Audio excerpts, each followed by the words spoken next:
नमस्कार प्रेक्षकांनो. तर आता या ठिकाणी मंजू बसलेली असते. मंजू सत्याच्या विचारांमध्ये असते खूप, कारण तिला सत्याची खूप आठवण येत असते. तिला ते क्षण सगळे आठवत असतात की तिने कसं सत्याला घराबाहेर काढलं आणि किती मोठ्याने ओरडले की माझं तुझ्यावर प्रेम नाही आहे. हे ऐकून तिला खूप रडू येत असतं. म्हणजे तिला हे आठवणी खूप आठवत असतात आणि रडूहीसुद्धा येत असतं. पण आता काय करेल ती त्याला घराबाहेर हाकलून देते आणि स्वतः घरात जाऊन रडत असते, रूममध्ये जाऊन. तेव्हा आता मंजूची आई येते आणि म्हणते की मंजू हे बघ बाळा, रडू नको, माझ्यामुळे तुझा संसार मोडला, पण काय करू, आपल्या तिघांच्या भल्यासाठीच मी हे केलं.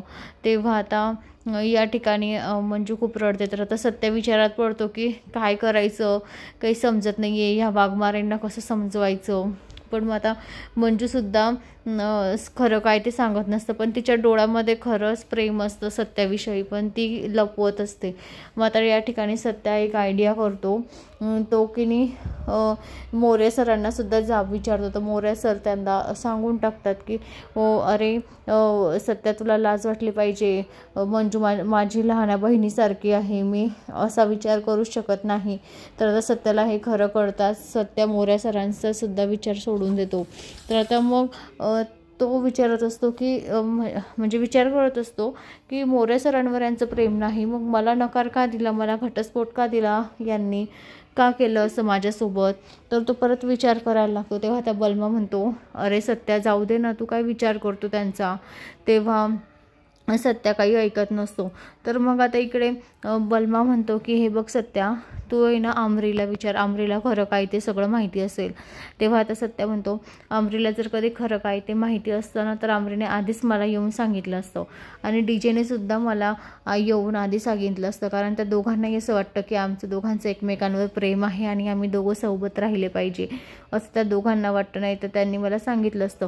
मग खरं कारण काय आहे हे ते परत जाणून घेण्याचा प्रयत्न करत असतं. तेव्हा आता सत्याच्या डोक्यात एक प्लॅन येतो, एक आयडिया येते. तेव्हा आता सत्या म्हणतो, आपण आहे ना मंजूच्या आईला विचारू, कारण त्या आईंना माहिती असेल की मंजू कोणाच्या दबावाखाली येऊन तर नाही म्हणजे घटस्फोट घेतला आणि म्हणजे नकार दिला. तेव्हा आता सत्या आणि बलमा मंजूच्या आईकडे जातात आणि तिथे मंजूच्या आईला सगळं विचारत असतं की आई, तुम्हाला एक विचारायचं होतं. ते विचारपूस करतात आधी आईची आणि मग म्हणतात की वाघमारे कोणाच्या दबावाखाली आहे का, तुम्हाला कोणी काही बोललं का, माझी मम्मी नाहीतर मात्याबाई तुम्हाला कोणी काही बोललं का, वाघमारेंना कोणी काही बोललं का, मग त्यांनी माझ्याशी नकार का दिला आणि मला घटस्फोट का दिला असं ते विचारतात.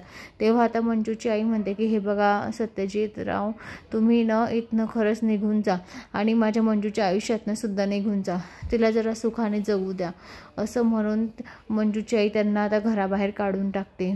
आणि मग सत्या परत विचार करत असतो की काही झालं ना तरी मी हा म्हणजे खरं काय आहे ते सगळं शोधूनच काढेल. मला कोणी सांगू का नको सांगू, पण मी आता खरं काय आहे ना ते जाणूनच घेणार. तर इथेच आपला भाग संपतो.